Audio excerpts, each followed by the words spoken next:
మిత్రులందరికీ అనేక ఛానల్ వారం వారం సమర్పిస్తున్న ఆధ్యాత్మిక ధారావాహిక శ్రీ సాయి దివ్య కథాలీలకు స్వాగతం. మిత్రులారా, అసంఖ్యాకంగా ఉన్న సాయి దివ్య లీలను మనం చెప్పుకుంటున్నాం. వానిలో అంతర్గతంగా సాయి బోధించిన సారాన్ని తెలుసుకుంటున్నాం. ప్రపంచ సుఖాలయందు విరక్తి కలిగినప్పుడే భగవంతుని చరణాలయందు ఆసక్తి కలుగుతుంది. ఎవరి యందు దేని యందు ఏ ఆశ లేకుండా ఆత్మీయ దృఢ విశ్వాసం ఉంచి తమ ప్రయత్నాన్ని తామే స్వయంగా చేసుకునే వారికే పరమార్థం సిద్ధిస్తుంది అని చెప్తారు. సద్గురు నిజమైన బ్రహ్మ. అనిత్యాన్ని అసత్యాన్ని విడిచి సద్గురునే ధ్యానించాలి. ప్రేమతో కానీ భయంతో కానీ దేన్నైనా నిరంతరం ధ్యానిస్తూ ఉంటే ధ్యానించేవాడు జయమైపోతాడు. ధ్యానానికి సమానమైన సాధన మరొకట్లేదు. నామం యొక్క మహిమ అపారం. ఈ విషయాన్ని వివరించే కాకా దీక్షిత్ అనే సాయి భక్తుడి యొక్క కథ ఈరోజు మనం చెప్పుకుందాం. కాకా దీక్షిత్ సాయిబాబా యొక్క అనన్య భక్తుడు. సాయిబాబా ఆజ్ఞ మేరకు దీక్షిత్ నిత్యం నియమంగా భాగవత పారాయణ చేసేవాడు. ఒకరోజు ముంబైలోని కాకా మహాజని ఇంట్లో భాగవత గ్రంథాన్ని పఠిస్తున్నాడు దీక్షిత్. ఏకాదశ స్కందంలోని 2వ అధ్యాయం చదువుతున్నాడు. మాధవరావు, కాకా మహాజని కూడా అక్కడ శ్రోతల్లో ఉన్నారు. వారందరూ రసభరితమైన భాగవత శ్రవణాన్ని శ్రద్ధగా ఆలకిస్తున్నారు. శ్రోతల కోరికలను తీర్చి భగవతుని భక్తిని పెంచే కథ సందర్భం జరుగుతోంది. కాకా దీక్షిత్ కవి, అంతరిక్ష, హరి మొదలైన 9 మంది భగవత్ స్వరూపుల కథలు చెప్తున్నాడు. వారందరూ భాగవత మహిమను జనక మహారాజుకు వివరిస్తున్న సందర్భం సాగుతోంది.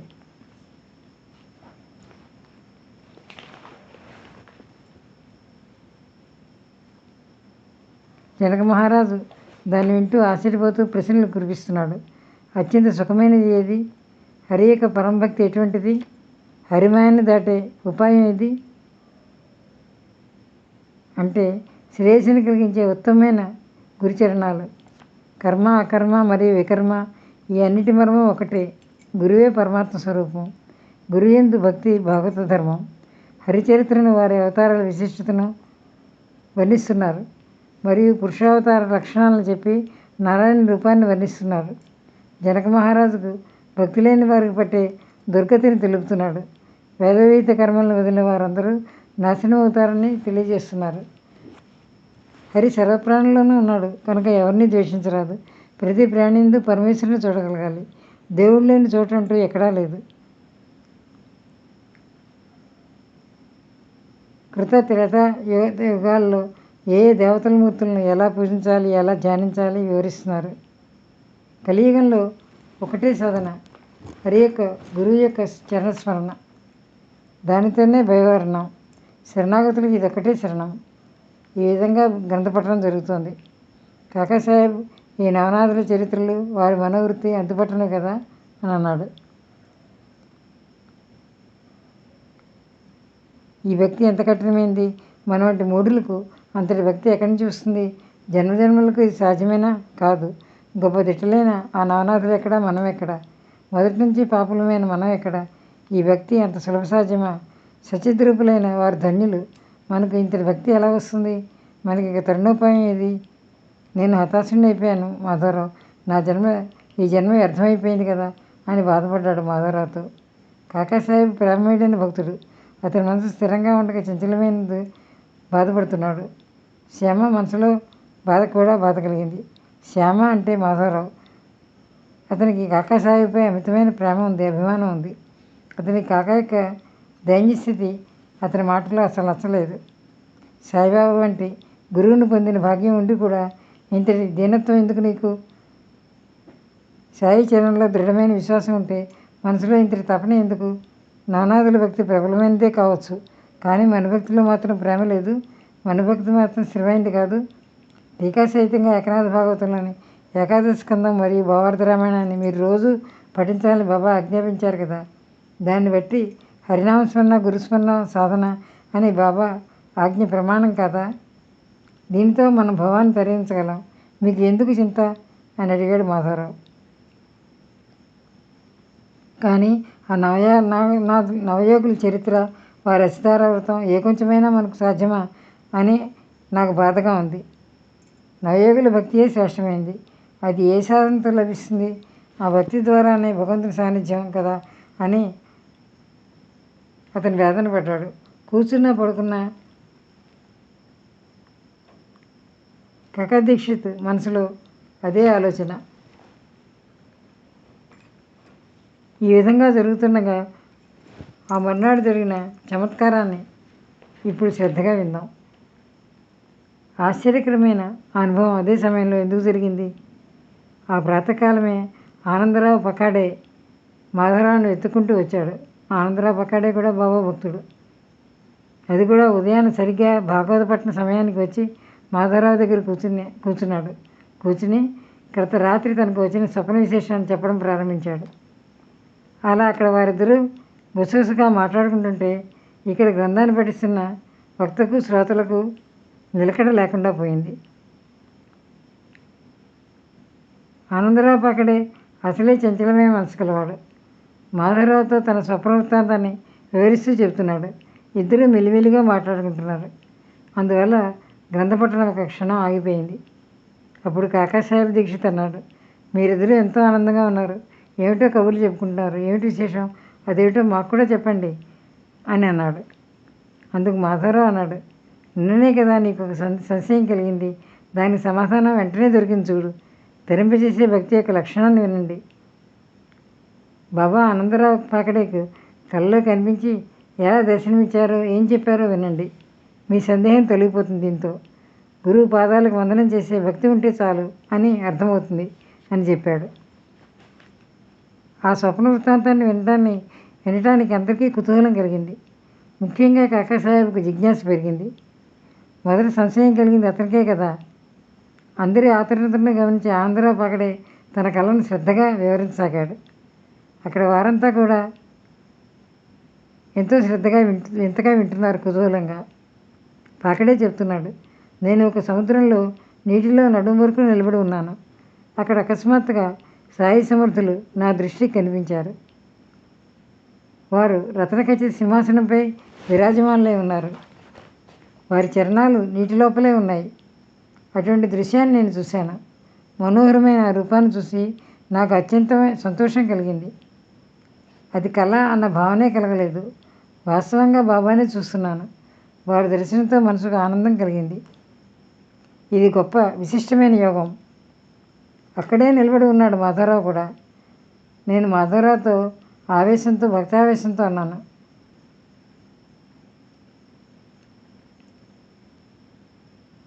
మాధవరావు, ఆనందరావు బాబా పాదాలపై పడు అని చెప్పాడు నాకు. అలా చేయాలని నాకు కోరికగానే ఉంది. కానీ బాబా పాదాలు నీటిలో ఉన్నాయి. అవి నా చేతికి ఎలా అందుతాయి? నీటిలోని ఆ పాదాలు నా శిరస్సుపై ఎలా ఉంచను? ఇప్పుడు నేనేం చేయాలో నాకేం అర్థం కావట్లేదు అని అన్నాను మాధవరావుతో. అప్పుడు మాధవరావు బాబాతో ఏమన్నాడో వినండి. దేవా, నీటిలో ఉన్న మీ పాదాలను బయటికి తీయండి అని అనగానే వెంటనే బాబా తమ పాదాలను బయటికి తీశారు. అప్పుడు నేను ఆలస్యం చేయకుండా బాబా పాదాలను పట్టుకుని వందనం చేశాను. బాబా పాదాలను అలా గట్టిగా పట్టుకుని ఉన్నప్పుడు బాబా అన్నారు, నీవు భయపడవలసిన అవసరం లేదు, నీకు శుభం కలుగుతుంది అని ఆశీర్వదించారు. జరేంచు ధవతిని మా శ్యామకి ఇవ్వు, అది నీకు శుభదాయకం అని కూడా చెప్పారు. వారి ఆజ్ఞానుసారం జరేంచు ధవతిని శ్యామ కోసం తెచ్చాను. కాకాసాహెబ్, మీ చేతులతో దీన్ని మాధవరావుకి ఇచ్చి అతను స్వీకరించేలా చేయండి. నా విన్నపాన్ని మన్నించండి. మాధవరావు దీన్ని కట్టుకునేలా చేయండి. నాకు సంతోషం కలుగుతుంది. నేను మీకు చాలా కృతజ్ఞుడిని అవుతాను అన్నాడు. అతని మాటలు మాధవరావు స్వయంగా విన్నాడు.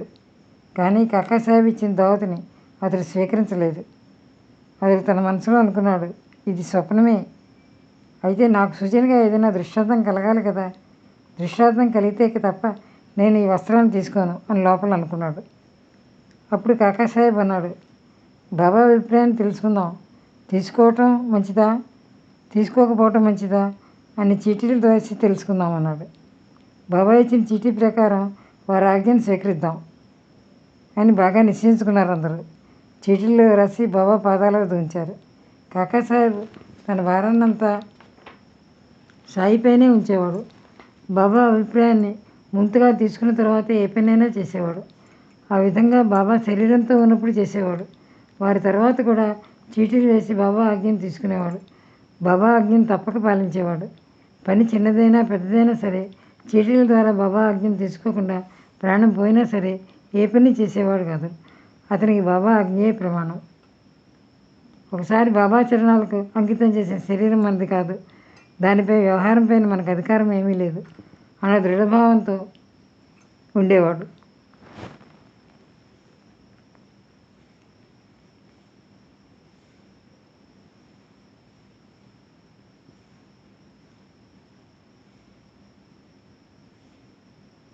అతని మనసు ఎప్పుడు సాయి చరణాలలోనే ఉండేది. దృఢ నిశ్చయంతో దృఢంగా ఉండేవాడు. ఇష్టలకు మిత్రులకు కూడా నేర్పించి గురి చరణాల్లో నిలమై ఉండేవాడు.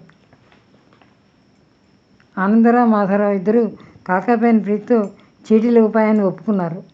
వెంటనే చీటీలను రాయించారు. ఒక చీటీలో దావతిని తీసుకొని రెండో దానిలో తీసుకోవద్దని రాసి సాయిబాబా యొక్క చిత్రపటం దగ్గర వారి పాదాల వద్ద ఉంచారు. అక్కడ ఉన్న చిన్న బాలంతో ఆ చీటీ తీయించారు. దానిలో దావతిని స్వీకరించమని ఆజ్ఞ అయింది. మాధవరావుకు బాబా స్వప్నంలో చెప్పినట్లుగానే చీటీలో కూడా ఉండటం అందరికీ ఆనందాన్ని కలిగించింది. జైరాన్స్ దావతిని శ్యామ చేతిలో ఉంచారు. ఆనందరావు కళ, కాకా చీటీ రెండు కలవగానే ఆ ఇద్దరికి సంతోషం, పరమానందం కలిగాయి. మాధవరావు తనలో ఆనందించాడు. ఆనందరావు సంతోషపడ్డాడు. సాయి భక్తి పరిపుష్టం కాగా కాకా సంశయం కూడా తొలగిపోయింది. ఈ కథాసారాన్ని ఎవరికి వారు ఆలోచించాలి. గురు చరణాలయందు శిరస్సు ఉంచి గురువు నోటి నుండి వెళ్ళిన వచనాలను ధ్యానం ఉంచాలి. మన భూమిక, మన స్థితిగతులు, మన చిత్తవృత్తి మనకంటే మన గురువులకే ఎక్కువగా తెలుస్తుంది. మనల్ని ఉద్ధరించే బాధ్యత కూడా వారిదే. రోగానికి తగిన విధంగా ఔషధం, అనుపానం వలె సద్గురువు భవరోగ నివారణకి శిష్యులకు నియమాలను విధిస్తారు. కొన్ని వారు స్వయం ఆచరించేదాన్ని మనం ఆచరించకూడదు. గురువు నోటి నుండి మన కోసం వెళ్ళిన వచనాలను మాత్రమే మనం ఆచరించాలి. ఆ మాటలపైనే మనసు ఉంచి నిత్యం వాన్నే మనం చేసుకోవాలి. అవే మన ఉద్ధరణకు ఉపయోగపడతాయని ఎప్పుడూ గుర్తుంచుకోవాలి.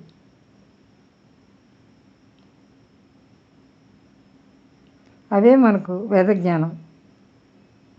ఏ సత్పురుషుని వచనాలను కూడా అనుమానించకూడదు. కన్నతల్లిలో అన్యులు ఎవరు చూస్తారు? తల్లికి తన బిడ్డలేందు నిజమైన వాత్సల్యం ఉంటుంది. బిడ్డలు కోరిన దాన్ని తీరుస్తుంది.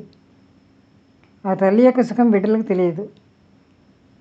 సాధువులు అనే వారి దృష్టిలో సృష్టిలో ఎంతోమంది ఉంటారు, కానీ మన తండ్రి.